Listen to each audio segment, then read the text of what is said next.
Okay, it's Rank Carcass here. I'm about to start January 1945. I'm just going to go over some brief talk about the victory objectives because that affects how things work and whether things get gamey or not.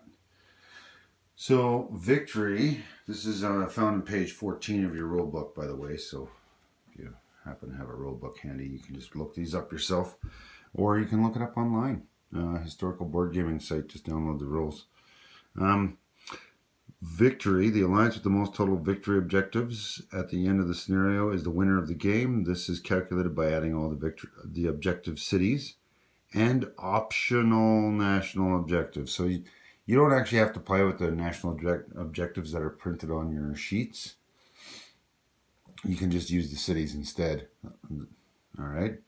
Um, you can so for objective cities, you can calculate the victory objectives by totaling the number of objective cities a player controls.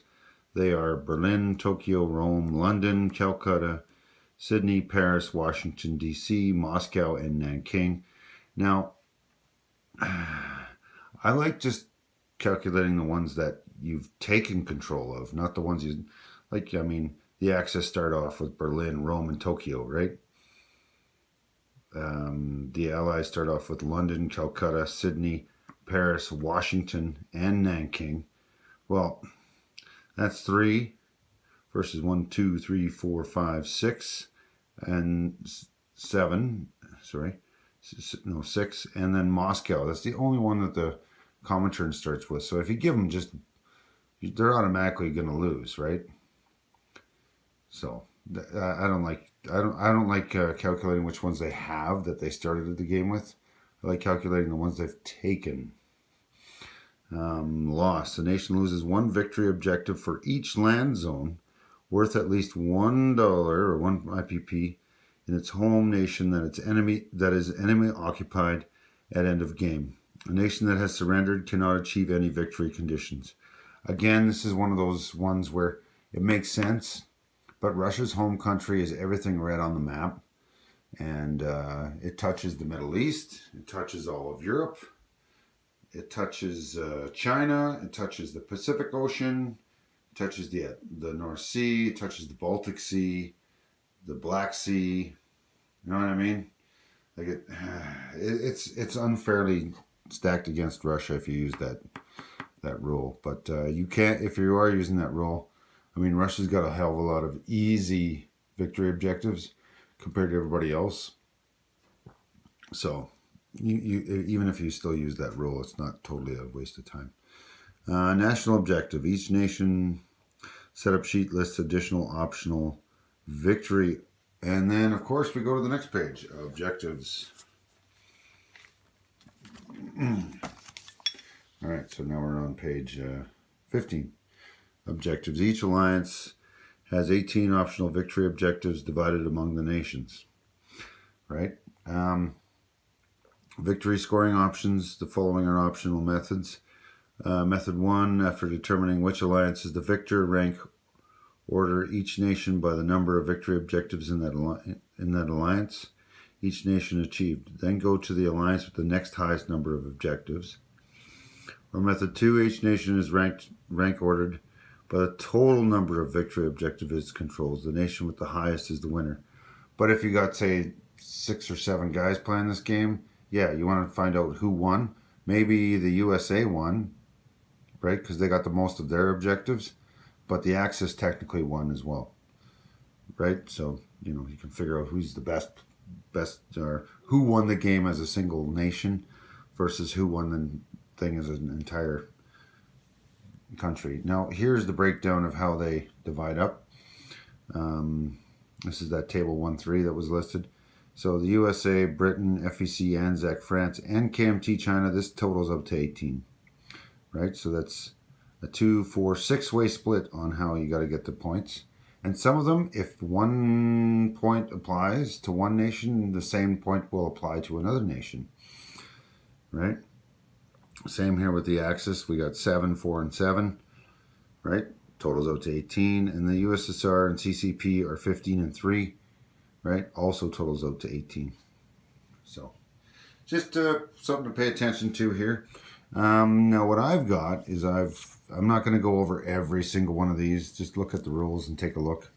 If you want, they're on page 15 or page 14, 15, 16, 17, and it finishes off with page 18. So there you go. So what I've done is I got this little chart going on here. It's pretty messy, but I didn't want to mess my whiteboard up. Maybe I need to get either a second whiteboard or a bigger one. So this is I just tallied in that chart I just showed you where you see the total of 18s. So currently, at the start of this turn, the US has 1 point, Great Britain has 1 point, and France has 1 point for a total of 3. That's all highlighted in yellow because that's the start of January 45. The Axis currently have 5, 4, and 5, so that totals out to 14. And the USSR's got 10 and 2 for the CCP, so that totals out to 12. So at the end of this turn, I'm going to figure out who's got how many points. And I'm going to highlight those in green, so that'll be the July 45 start. And then at the very end, we're going to do the game end, and we're going to do that in orange. And this is just going to keep track of it. You know, if it gets really gamey, this will keep track of how it's being gamey and why and whatnot. All right. I'm not going to show the specifics of exactly how everything is now. I'll do that at the summary video here. All right. Yeah, so here's a little teaser as to what's coming up for the victory objectives. And I will send this video out, and then I'm going to do the actual all powers video. So hopefully this is short, sweet, and if you're curious, watch it. If you're not, you know what, whatever. You don't have to watch this. This is just showing how things are going to be working for the victory objectives. And this is not the cities. This is just the optional ones that are printed on the sheets for each nation. All right. RC saying see you later, and yeah, hopefully you found this interesting and informative. I decided to just give you what the tallied objectives are. For the US, the only one they got is the Monroe Doctrine. So there are no Axis or Soviet land units in the Western Hemisphere, and no land zone in the US home country has been taken at any point in time. That's the continental lower 48 in the game. So that's the only one that the US has. Great Britain has 1. Which one is that again here? Contain communism, 1 victory objective. The USSR has no land units in Europe west of eastern Poland and does not possess the Bosphorus and Dardanelles Straits. So that would be they don't possess the straits in Turkey, the entrance to the Black Sea from the Mediterranean. Now, at this point in time, they don't. So Britain gets 1 point for that. And what do we get? The French also have...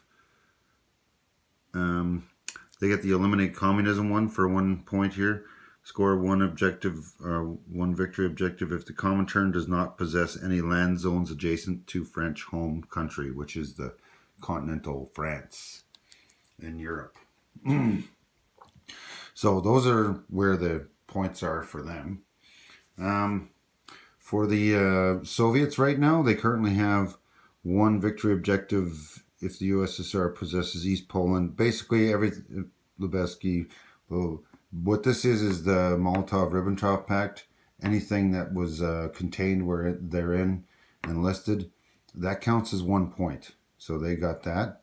Worldwide communism, 1 victory objective for each land zone worth at least 1 that the USSR possesses that it did not possess at the start of game and are not scored as part of another victory condition.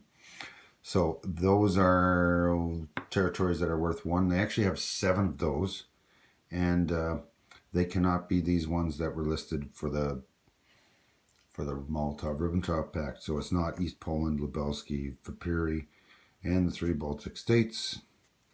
Eastern security, they have twice the number of forces on all shared Japanese USSR borders. They do have that currently, so they get that point as well. So that's 1, 7, and 1 plus 7 for 8 and 9. And they do have the ice-free port. They need a naval base bordering the Atlantic, North Sea, or Mediterranean, or possess Crimea and the Bosphorus and Dardanelles Straits. They do have a Navy base in South Africa on the Atlantic side, so they do get that. Even though they lost the one in Portugal, they do have the one from Alaska, or from South Africa. All right, so that is them. The KMT are eliminated, so they get no points, and they won't be able to get any. The Comintern also have this from the Chinese, the CCP. Expel foreign influence unless they kick all the Japanese out. That's not going to happen, so it's not likely, but they do have this one. Inflate the revolution.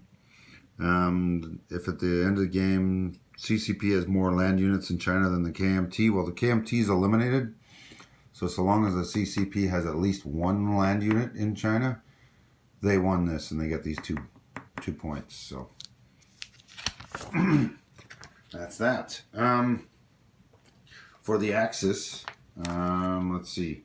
Germany has 3 of these from Lebensraum. There's 4 available out of the 5 possible points that they can collect it from. They can only collect 4 though, so even if they have all 5, they only get 4 points for it. So it's combinations of territory. They have the first one, Warsaw, West Poland, and Donetsk. That's they're half of Poland from the Molotov-Ribbentrop Pact.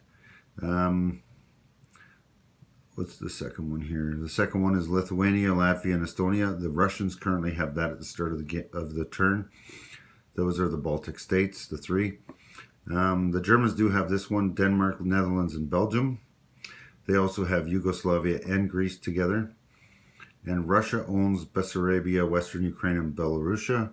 But should Germany take either one of these 2 from Russia, then they could possibly get the 4th point there. But currently they're only getting 3. Germany is not getting this point, which is they have to possess Moscow or 2 Soviet cities. They don't have, at the start of this turn, they're not at war with Russia, and Russia has everything in Russia. Gain resources at the end of the turn, or at the end of the game. Germany income from territories and bonuses is $50 or more. Right now, they're well over that. I think they're at 60. Yeah, they're in the 65 or something like that. I can't. They're in the 60s anyway without bonuses, so they've got that one well in hand. So those are the points that they have. So they got 3 of these, 3 of the 4, and they got gain resources. And the Spanish Civil War, they have that one as well. The Spanish fascists won the Civil War, so there we go. So 3, 4, and 5 for Germany. Italy has all 4 of their points. Expand the empire. They got more than 2 new land zones, and they currently, for each new land zone Italy possesses that Italy did not possess at the start of the game, maximum of 2. Italy's got like 12 or so, so they're good unless they lose all of them. Mediterranean dominance. They currently have the only capital ships in there, and they also own Gibraltar, the Suez, and Malta. So either way, they have this unless they lose Gibraltar, Suez, and Malta, any one of those 3, or somebody else comes into the Med and starts beating up their capital ships, and Britain has more. But it's only Britain, so the US can't float in there with their navy and take that on. And triumph of fascism, Spanish Civil War, that's a win. So that's the 4th point for Italy. So that's where we get my tallies of 5, 4, and all these things here. And Japan's got 5 of theirs. Japan gets 2 points if at the end of the game its total income is, including bonuses, is over 50. It just barely is now. They make 52. So they're going to have to do something about that, because they could seriously lose some points that way. Pacific security, Japan does not have Midway, Wake, Guam, the Carolines, the Marshalls, and they also don't have twice the capital ships of the Allies. So that one's probably going to be a 0 point for them unless they manage to either take all those in 2 turns or somehow keep all their capital ships and kick the crap out of the Americans, which I find doubtful. Asian security, twice as many forces on Japanese-Soviet borders. They do not have this point, so that's 2 points they don't have. And raw materials, score 1 point for each of the following Japan possesses. They have Malay, they have Hanoi and Saigon, so that's 2. They have the Philippines, that's 3, right? So they got these 3 plus 2. Now, if they lose any one of these, they're going to lose a point. So if they take, well, they also have Nanking, so they have 4 of them. They have 4 of them, but they could go for Borneo and Java, which will also increase their likelihood of maintaining their 2 points for the 50 income or over with bonuses. Because those 2 locations are worth 2, plus they give Japan a bonus of 2. All right. So that's the breakdown of how the scoring is and why I got these numbers from, in case you're curious. And I'm just going to leave you there, and we're going to move on to another All Powers video.